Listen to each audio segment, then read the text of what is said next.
Мир. Иногда приходишь в музей и галерею и не понимаешь, это смотрительница или актуальный перформанс? Это дверь выхода или инсталляция художницы? Сегодня 5 экспертов в современном искусстве попробуют отличить арт от мух. А я с приглашенной соведущей буду пытаться разобраться, почему это столько стоит и так называется. Это канал Гоши Карцева, а я Гоша Карцев. Шоу «Ты модель или подделка?» Выпуск про искусство наших современников. Я работаю над арт-проектами. 3 года сотрудничаю с Павлом Пепперштейном. Это живущий гений. Я продаю современное искусство. По образованию я историк искусства, искусствовед. Работаю в рамках ярмарки современного искусства. Я арт-дилер и галерист.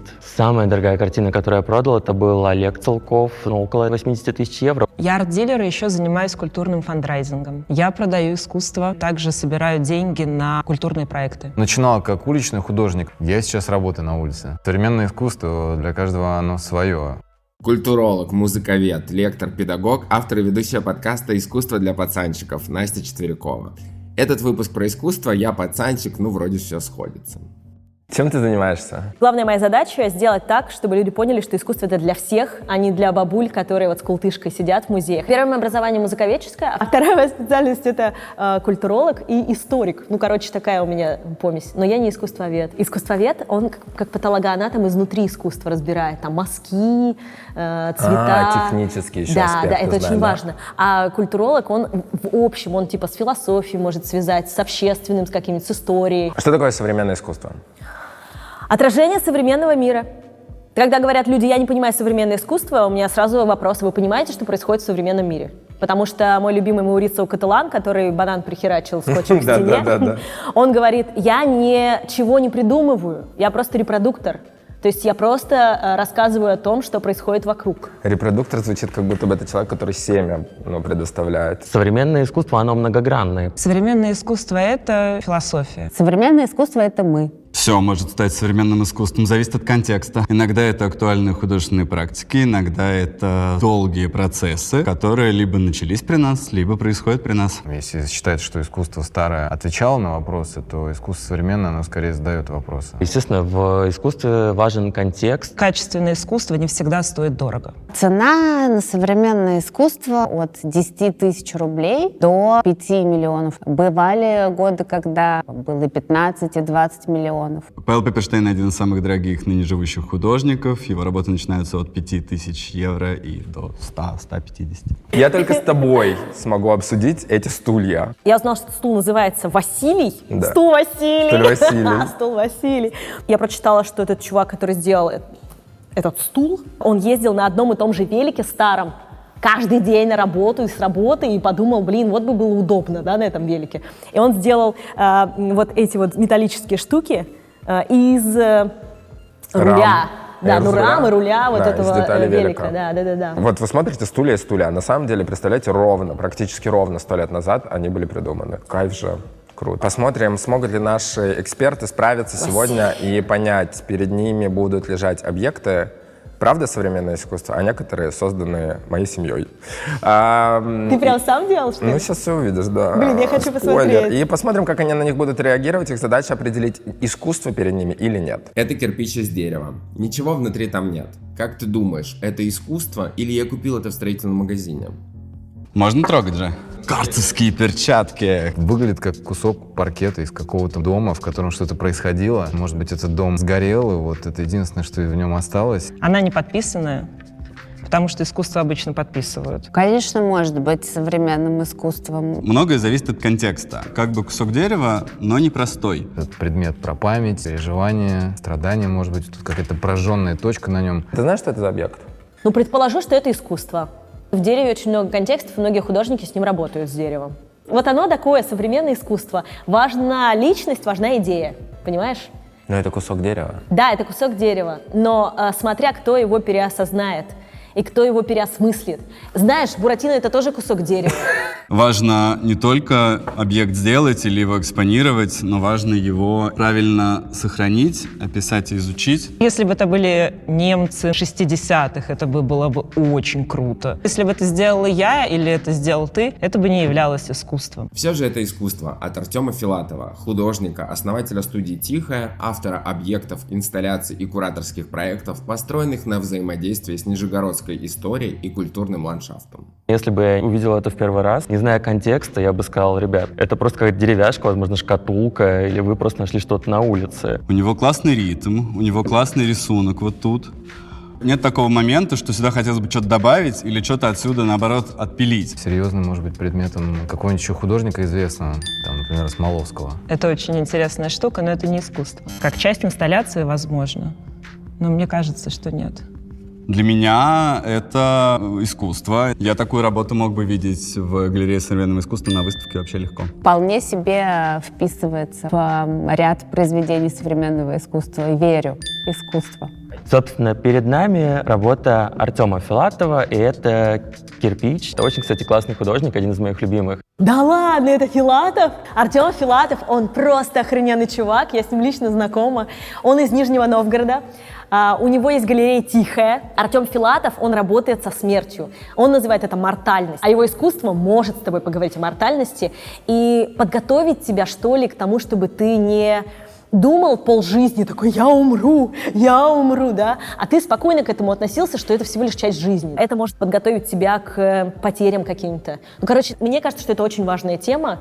И большое спасибо Артему, что он это делает. И все его работы, которые вообще можно найти, они все так или иначе связаны с темой смерти. Поэтому и этот брусочек, он очень вполне может быть закрытым гробом, частью деревянного гроба, частью сосны вот этой, которая пойдет тебе, опять же, на... В общем, короче, с этим, скорее всего, связана эта работа. Ты знаешь, что вот в данном контексте сейчас интересно? Вот ты смотрела сейчас, как ребята держали Да. кусок дерева. Когда ты узнала автора, господи, я никогда в жизни не видел, что кусок дерева так заводит человека. Мне нравится, вы меня запутали. Теперь ты знаешь, что это искусство. Предположи, сколько это стоит. Такую вещь, скорее всего, делал бы известный художник. Если российский, 20 тысяч евро. Если это немецкий художник, 150 тысяч евро стоит. Конкретно эта вещь может стоить в районе 2000 евро. Художник молодой, я думаю, что с 3000 евро можно было тут начинать. Работа стоит около 2-3 тысяч евро. Он стоит, сука, 150 тысяч рублей. Дорогая моя, которая хлопала в ладоши. Ты знаешь, просто когда я была в Тихой, я видела какие-то его маленькие работки, которые продавались, они не стоили столько. Видимо, с тех пор цена Много возросла. изменилось. Да. Артем, он играет такими непересекаемыми между собой материалами. У него таких вот, казалось бы, привычных нам вещей в ином исполнении очень много. Наковальни из дерева. Если вы понимаете контекст, в котором работает этот художник, в этот момент вы готовы платить эти деньги за произведение. Находясь в правильной среде, ты начинаешь считывать это как искусство. А так, это просто кирпич. Ты сам определяешь, что это такое для тебя. Ты сам определяешь, что этот кусок дерева для тебя означает. Понимаешь? Да, можно прочитать подпись, а можно не читать подпись и сказать: ну, по мне, это просто деревянный кирпич. Тоже хочешь креативную профессию, как у наших экспертов? Если ты начинающий или практикующий дизайнер, или тебе просто надоела твоя скучная работа, предлагаю познакомиться с направлением Motion Design. Что делает Motion дизайнер? Создает анимации и эффекты для рекламы, игр, фильмов и кино. Крупные бренды, такие как Nike, Zara, Золотое Яблоко, уже давно используют в своих рекламах движущиеся ролики. Еще, например, для меня, неоспоримый плюс профессии – это возможность работать удаленно. А поможет тебе в этом ББЕ – Ex-Bank Bank Education. Школа визуальной культуры и современных профессий. Полноценная программа, рассчитанная на 12 месяцев. 131 урок, среди которых 38 практических. Топовые преподаватели. Сейчас ты можешь видеть их работы на экране. С мировым именем и проекты в крупных брендах, таких как Chanel, Adidas, Яндекс, Apple. Они лично будут проверять твою домашку. ББЕ – это комьюнити, который меняет визуальную культуру. Школа выпустила 3 киноальманаха о дизайне. Фильм «Лепота» был показан на международном фестивале документального кино. Выпускники ББЕ выставляют работы в галереях. А преподаватели и дизайн-команда участвуют и побеждают в международных конкурсах и фестивалях. Присоединяйся к обучению. Вот тебе промокод Карцев от меня на 35%. Просто назови его менеджеру при оформлении. Также в подарок за заявку вы получите доступ на месяц к дизайн-библиотеке. Это такая коллекция курсов по подписке, как Netflix, только образовательный. Ссылку на курс я оставлю в описании. Это металлическая табличка 8 на 24 сантиметра. Сделал ее художник из Екатеринбурга, Тимофей Радя. Предположи, сколько она стоит? Дело серьезное. Не, ну это известная работа. Но эту работу я знаю не понаслышке. Это у нас в офисе висит. Знаешь такую работу? Но это точно искусство.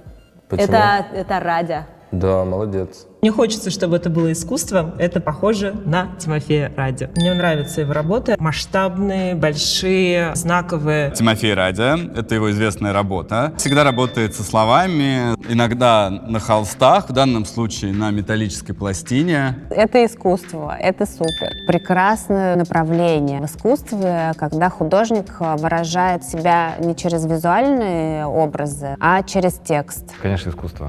Есть работа похожая еще одного художника, я думаю, не перепутал ли я, но, по-моему, нет. Это работа Тимофея Ради. Он очень классный, такой острый на язык. Этот трафарет, он изначально продавался в комплекте с баллоном черной краски спреевым и перчатками. В искусстве 20 века, и не только в изобразительном искусстве, но и в литературе в первую очередь, и в музыке, вообще везде, текст стал самостоятельным.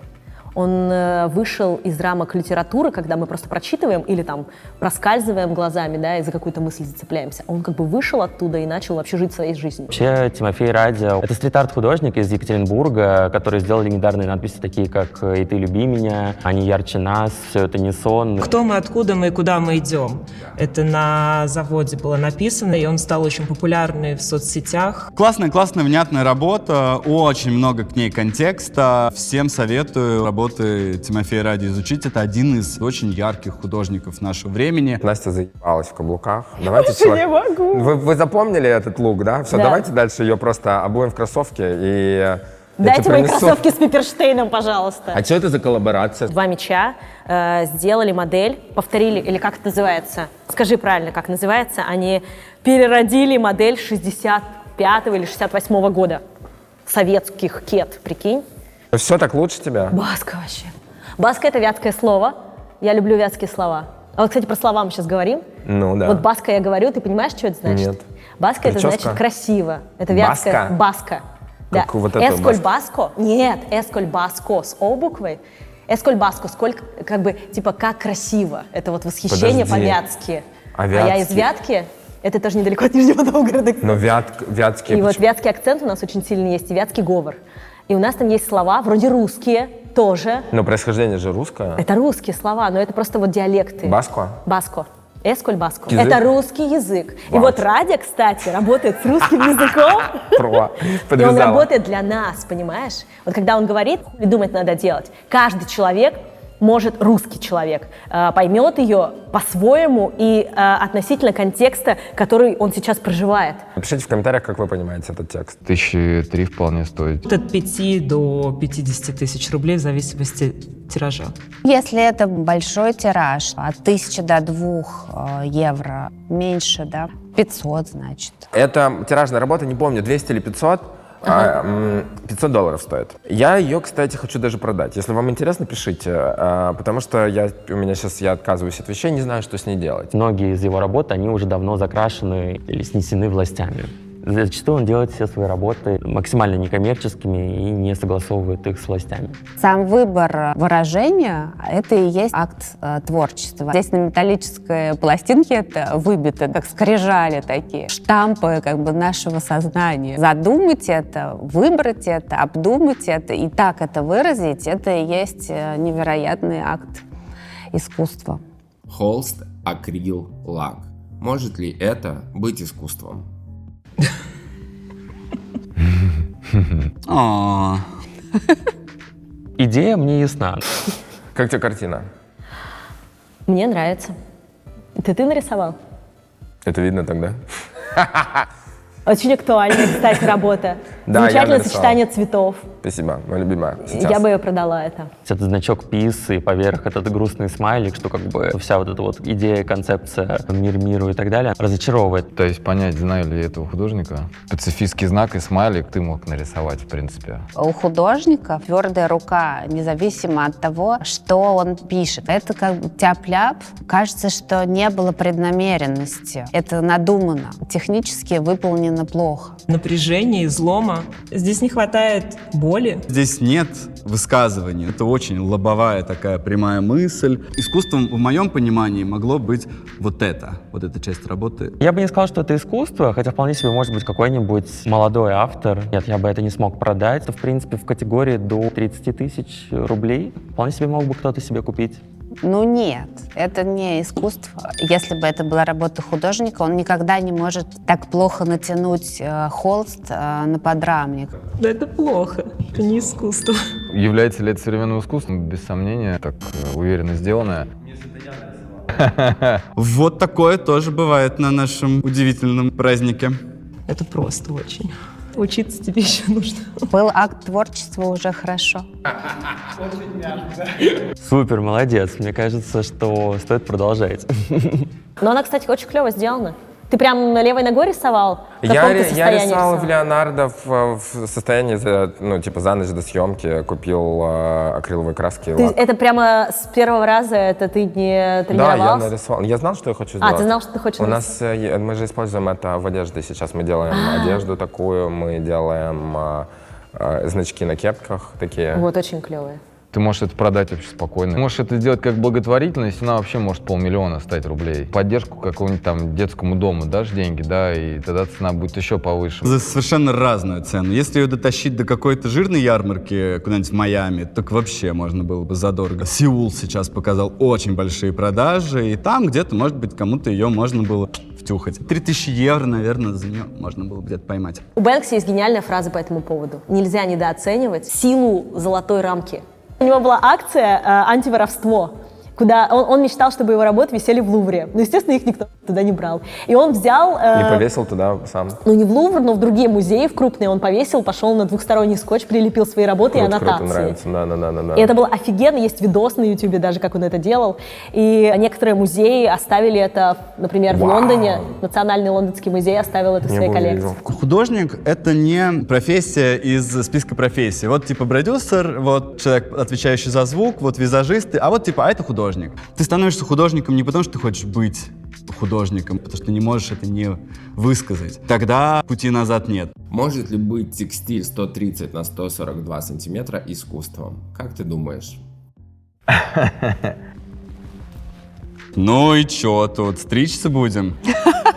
Потрогать можно? Ну, блин, еще и грязная. Я, честно говоря, не знаю, что это. Потрясающая штука, тактильная. Мне нравится. Я бы себе такое дома повесила. Поскольку есть крепеж, значит, это уже вешали на стены, значит, как-то это уже использовалось для демонстрации. Ну это ткань такая латексная, которая одежду делает. Кусок остался после чего-то там, какой-то раскройки. Если художник замыслил это как такая висящая ширма над окном, черная безумная штора, которая образует с собой портал, то это, конечно, может быть искусством. Какая-то ready-made история или это что это? Ready-made — это, ну, как Марсель Дюшан выставил писсуар. Уже готовый предмет, ты его либо интегрируешь в произведение искусства, либо прям вмазываешь в картину. Это нельзя назвать ready-made, это просто вот использование какой-то бытовой пленки или ткани в качестве месседжа, если это произведение искусства. Перед нами инсталляция из ткани Black от мультидисциплинарного художника Александра Логинова. В серии Natural Objects он размышляет над темой создания человеком искусственных форм, напоминающих природные ландшафты и объекты в эпоху антропоцена. Я не знаю, что это. Предположи, сколько это стоит. Выглядит не очень закончено, не самым привлекательным образом. Но да, может быть искусством. Есть художники, которые такое могут сделать. Постевропейская там концептуальная история. Но вот сейчас что-то себе слабо представляю художника, который вот такое бы делал. Скорее я это вижу как с фэшном связанное, в общем. Зачастую бывают какие-то вещи, которые вырваны из контекста выставки. Возможно, это было частью декорации или какой-то работы, которой не хватало в экспозиции. Но это вполне себе может быть и искусством. Мне бы хотелось, чтобы это было искусство. Прикольная штучка. Это может быть и тем, и другим. В этом случае это не произведение искусства. Пацан, ему 23 года, мы познакомились в инсте, он мне подарил эту картину. Фига себе. Саша Логинов. И она висит у меня дома. И она мне лично приносит максимум удовольствия. Я считаю, что это пиздатейший объект. Мне нравится ее тупая форма, мне нравится, что она была очень сильно прокуренная и свертанная вот так вот, когда он мне ее подарил, потому что он курил дома. Это лучшая его работа, потому что все остальное это типа пока непонятный почерк у него, он его ищет. Каждый раз, кто бы ни приходил ко мне домой, Что говорит? говорит, что это за хуйня висит на стене. Да блин, ладно, а мне нравится. Каждый человек считает, что это просто кусок говнины. Она у нас как-то висела в офисе, ты бы видела лицо Сережи и всех людей, которые ее видели. То есть они прям у них их сводят, у них судороги. Я смотрю на нее, и, блядь, мне нравится. Я реально считаю, что это типа пиздатый объект. Этот объект может стоить 300 евро. Оно может стоить от ничего до безумного количества денег. До 1000 евро. Ну, могло бы 500 евро стоить, 1000 евро могло бы стоить. 1030-50 рублей. Молодые художники не стоят в евро. 70 тысяч рублей, думаю, многовато для 22-летнего художника без большой выставочной истории. По поводу стоимости, я знаю более неадекватное ценообразование на молодых авторов, и что, в принципе, демпингует рынок.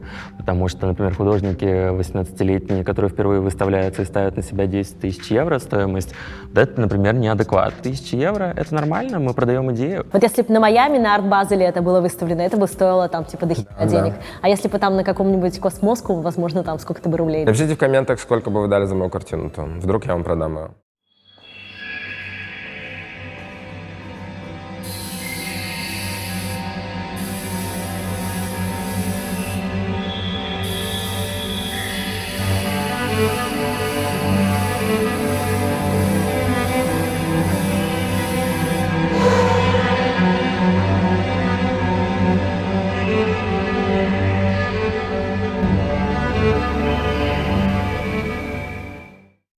Тигры, холст и акриловые краски. Похоже ли это на искусство? Кисы. Какая прелесть. Живопись. Дело тут, конечно, серьезное. Это очень смешно. Мем какой-то скорее мне напоминает. Сюжет картины максимально серьезный. Напоминаю книжки психологов «Заяц, стань тигром». Достаточно простая работа, но часто такие преподносят как искусство. Есть выставки, где я мог бы увидеть эту картину. Например, про котиков, как прикол это делается. Просто задают художникам тему. Любовь, не знаю, погода, коты. Хорошая актуальная художественная практика. Это очень примитивно. Надо вот так, да. Мне нравится вариативность в этой работе. Можно же вот под настроение так еще переворачивать. Я вообще не думал, что ее можно перевернуть, прикинь. Это клево, да. Да, я такой, вау, это оказывается еще вот такой есть вид. Интересно. Технически вообще какой-то шедевральный тигр. Котенок такой с мордочкой старика. Тема времени, тема аспиративной функции, да, кем ты хочешь стать, кем ты хочешь быть. Прикольно, но не так серьезно, как хотелось бы. Ни в галерее, ни в музее я бы такую работу не увидел. Но для меня это не искусство. Простой сюжет, да, достаточно банальный и наивный. Это имеет право на существование абсолютно, но это не искусство. Потому что я не смог бы это продать. Но можно я хотя бы эту работу угадаю, что это не искусство? Я не эксперт. Ну, то есть я продаю искусство, я работаю с искусством, но искусство не может быть настолько прямолинейным. Вот это считывается, что такая рука чуть неопытная. Молодой художник экспериментирует, такое рисует. Мне кажется, что это не искусство. Веселая картинка. То ли тигр, который внутри очень робкий котенок, то ли ты котенок, но который внутри себя ощущает тигром. Мы можем найти в этой картине пересечение с художниками 20 века, без шуток. Ладно. ну, Я думаю, что автор потом. не знает об этом, но это... Короче, слушай. Ладно, давай. У меня есть потрясающая моя любимая единственная сестра старшая, на 13 лет меня старше, которая бухгалтер. Которая в жизни никогда ничего творческого в современной школы не делала. Офигеть. В этот Новый год ушла. Нет, я говори. В этот Новый год, вам пока расскажу, она первый раз в жизни связала мне шапку и нарисовала картину. Я родился в год тигра, это год тигра. И видишь, что я на самом деле большой тигр, но для нее всегда буду маленьким тигренком. Ой, ми-ми-ми. И меня довела до слез этим подарком, Это прикинь. реально Это очень круто, особенно зная мою сестру, которая очень боится раскрывать себя творчески. Но она другое поколение. И я набил себе ее. Да. Ну, потому что это правда... Блин, если бы мой брат такое нарисовал, я бы тоже такое добилась. Ну, это прям типа классно, и это для меня так было неожиданно, и это вообще запомню это навсегда. Это для меня это бесценная картина. Если сестра, так это супер класс. Поражаюсь людям, которые вот в возрасте начинают рисовать. Это супер круто вообще. Прикольно, очень круто. Мне нравится. Для художественного мира это является просто приятной картинкой, которую один родной человек подарил другому. Художник провела с этим холстом не час и не два. Она над ним сидела. Она задала нам какой-то сюжет. Это очень круто, я очень люблю и всех призываю. Рисуйте для себя. Открывайте вино в этот момент. Это очень классное занятие. Надо отличать искусство от творчества. Творчеством все могут заниматься, но не факт, что то, что вы делаете, будет искусством. Чем больше людей занимается творчеством, тем больше художников, тем лучше.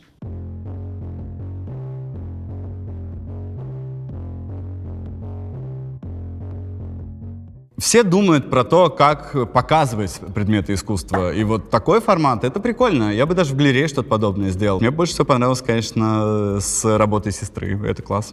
Так азартно поотвечать вот на эти вопросы. Это классно, мне нравится.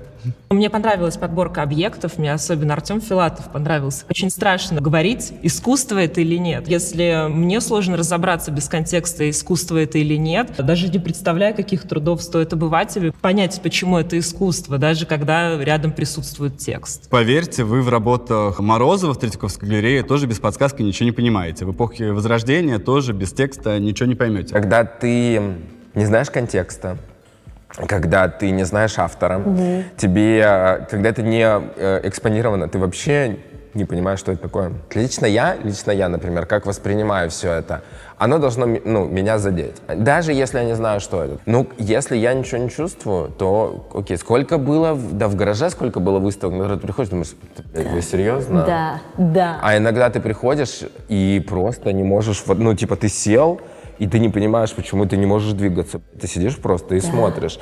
И, наверное, да, это вопрос какого-то открытости к тому, что попробовать понять что-то, что ты вообще не понимал до этого. Перед тобой белый кусок говна лежит. Подумай, почему это прикольно. Одну тетку, которая директор достаточно крупного музея современного искусства, я спросила, а как отличить искусство от дерьма? Потому что, кстати, дерьмо иногда тоже искусство. Да, кстати. Так вот, и она сказала мне вот фразу, которую сейчас говоришь ты. Она сказала, а современное искусство субъективно, но оно должно вас задеть. Либо вы должны сказать, это круто, просто прям ты говоришь, да, я не могу двигаться, я хочу здесь жить. Либо оно должно вас возмутить. То, что говорила девочка накачанная, да, она говорила, оно должно быть провокационным, ла-ла-ла, вот это должно вас возмутить. Но если вы прошли мимо и вам индифферентно, вам пофигу вообще, то для вас лично это не искусство. Да. И мне нравится эта позиция. Современное искусство про смыслы, хотя часто бывает абстрактная живопись, ни про что может быть. Если вам вообще, в принципе, современная культура интересна, вы должны тоже за этим, не то что следить, но хотя бы интересоваться. Современное искусство тем и хорошо, что ты пытаешься не закостеневать в нем. С одной стороны, тренировать свой глаз, с другой стороны, быть открытым к новому. Надо все время тебя шевелит, поэтому мы его и любим. К искусству нужно относиться более оторванно от реальности, да, но при этом держать связь с тем, что классно или не классно. Круто пойти в музей, на что-то посмотреть, научиться смотреть на привычные вещи по-новому, выйти за рамки предложенного. Это самое главное, ради чего мы тут все рубимся. Да, Тёма, ты охеренная. Пока! Спасибо.